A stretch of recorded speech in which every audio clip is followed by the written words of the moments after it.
quand je diminue de vitesse, je suis pas obligée de freiner. Non, en fait, tu dois changer ta vitesse. Là, je parle de la vitesse ici. Hein. Quand ton véhicule a ralenti, donc quand tu as eu un freinage, oui. Et là, je parle du freinage vitesse. Mais ce freinage vitesse compteur, en fait, il fonctionne dès que tu lâches l'accélération. Regarde, lâche un peu l'accélération complètement. Regarde, on était à 80, tu n'es déjà plus qu'à 70. Ouais. Tu vois, donc tu n'as pas besoin d'aller faire en plus tard le frein, puisque là, tes feux rouges s'allument. Et comme tu donnes un peu un coup de frein, c'est surprenant pour les gens derrière, tu vois. Là, tu peux remettre la 4, comme on est à 70. Et donc, des fois, il faut freiner avant de rétrograder. Donc là, je veux dire par la pédale de frein, parce que on se prend par exemple tard. Imagine tout à coup devant toi, vraiment les gens freinent de manière à s'arrêter. Il est évident que si tu ne fais que lâcher l'accélération, oui, elle va freiner, mais pas suffisamment. Et là, tu n'as pas le choix, tu dois intervenir avec ta pédale de frein. Mais quand tu peux anticiper les choses, donc quand tu vois qu'au loin il y a le rond-point, quand tu vois qu'au loin il y a le casse-vitesse, quand tu sais que tu vas bientôt tourner, quand je sais pas, tu vois que ça ralentit, ton feu est rouge au loin, bah, comme on s'y prend tôt, tu peux lâcher l'accélération sans freiner, et donc ton freinage se fait de manière naturelle. C'est le freinage moteur. En fait, le frein moteur, ce n'est que ça, hein. Le frein moteur, c'est lâche l'accélération et ta voiture ralentit d'elle-même. Et dans les cas où elle ne le fait pas suffisamment, parce que par exemple tu es en pente, ou bien on s'y prend trop tard parce que soit on était distrait ou on est un peu surpris, ça peut arriver, on n'est pas des robots, ou bien les gens freinent devant toi, là oui, tu as besoin de ta pédale de frein. Mais sinon, il y a plein de cas où il y a moyen vraiment de freiner sans employer ta pédale de frein, rien qu'avec le moteur.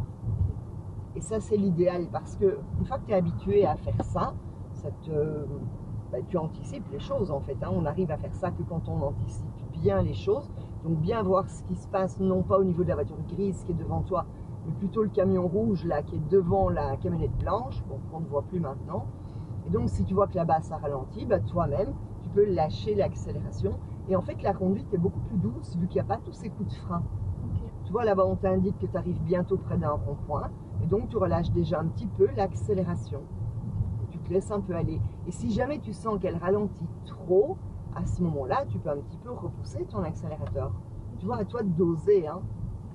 Le grand bleu indique bien le rond-point. On ira tout droit, la camionnette freine, lâche l'accélération complètement. Et là, tu remets la 3. Tu remontes l'embrayage. Ne freine pas du tout.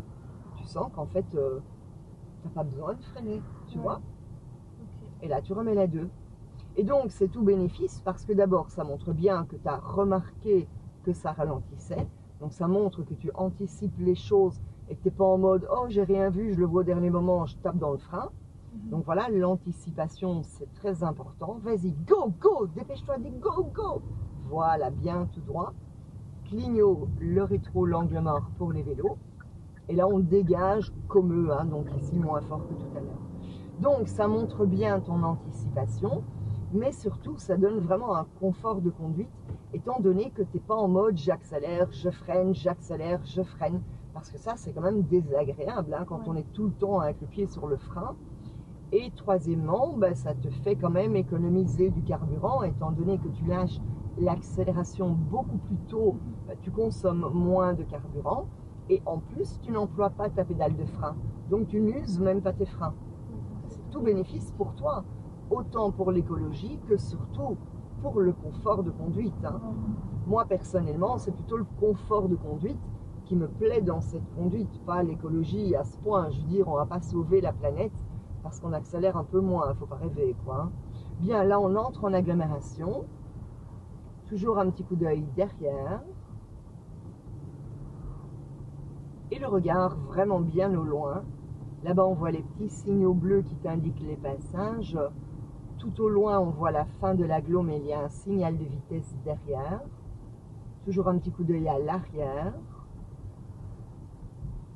Et aussi, quand tu es habitué à ralentir sur ton moteur, le jour où il y a de la pluie ou de la neige, ta voiture ne glissera pas, étant donné que tu feras la même chose pour ralentir.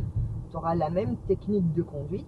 Et donc, ce qui fait glisser quand il y a de la neige ou de la pluie, c'est vraiment d'aller insister sur ce freinage. surveille ta vitesse, pour le moment toujours 50. Et au rond-point, on prendra direction Bruxelles au Havre.